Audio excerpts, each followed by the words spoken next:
You might think that money can solve all your problems, make life easy, maybe even buy you happiness. That's what I used to think, too. But I learned the hard way that some things can't be bought.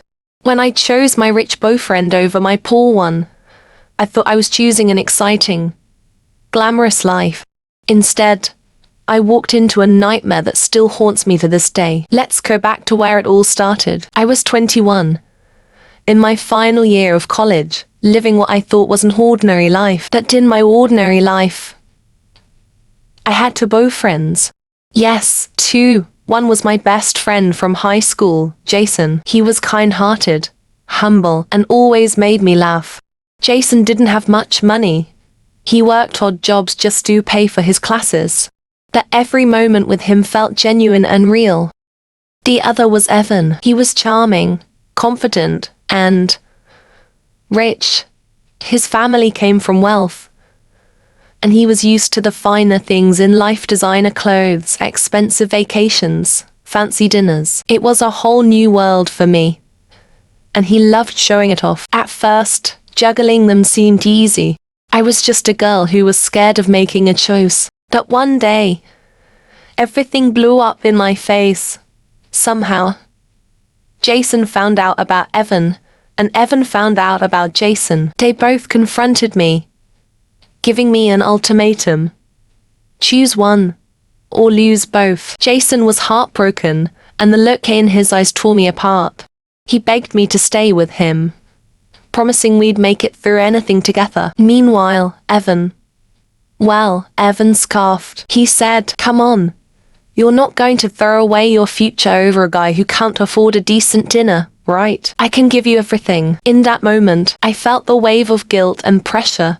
I knew Jason could never give me the kind of life Evan could. And in a way, I let myself believe that money would bring me happiness. So, I chose Evan. At first, it was exciting. With Evan, I was whisked away to luxurious events, wore expensive clothes, and traveled to incredible places. My life felt like a fairy tale. But beneath the surface, things weren't as perfect as they seemed. Evan started showing a different side of himself. He'd make little comments, like, "Maybe you shouldn't wear that.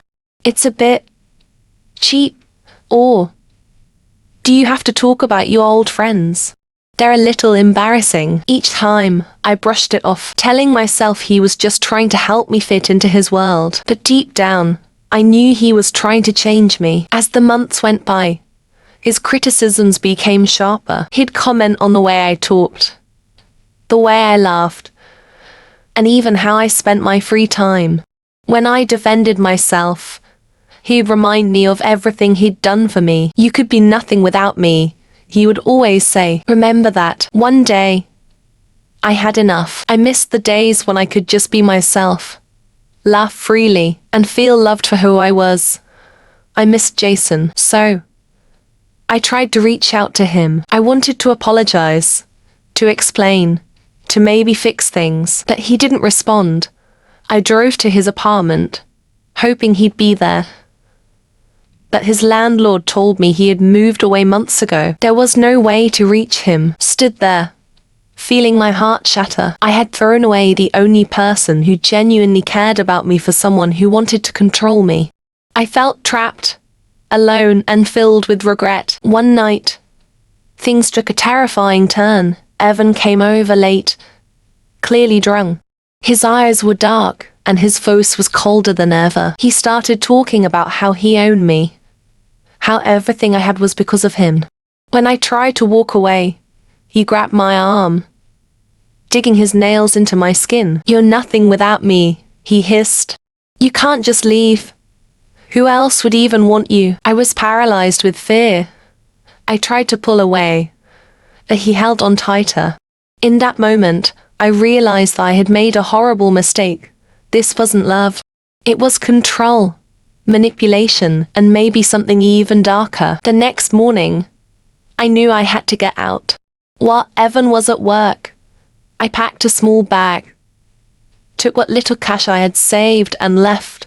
I found a cheap motel across town, and there I tried to figure out my next steps. My hands were shaking as I turned off my phone, blocked him on social media, and prayed he wouldn't find me. But the fear didn't go away. Every night I lay awake, haunted by the image of Evan finding me.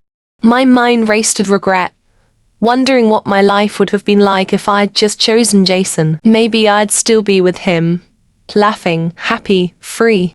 But I knew that door was closed forever. Stayed hidden for months, working a small job, saving every penny to start over.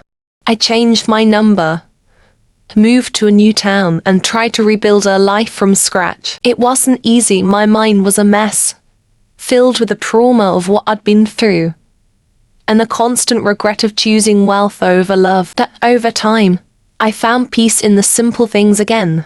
I joined a support group, made new friends, and focused on healing. Slowly, I realized that true happiness doesn't come from luxury or money. It comes from the people who truly care about you. Looking back, I realized my choice was a result of insecurity and fear. I was dazzled by wealth and blinded by what it promised, that love is worth more than any amount of money. And sometimes, the people who can offer us the least material wealth are the ones who give us everything we actually need. If you're ever faced with a similar choice, remember my story. Choose love, choose kindness, and choose the people who see your worth without trying to change you. Because some decisions haunt you forever. Thanks for watching. Don't forget to like, share, and subscribe if you enjoyed this story.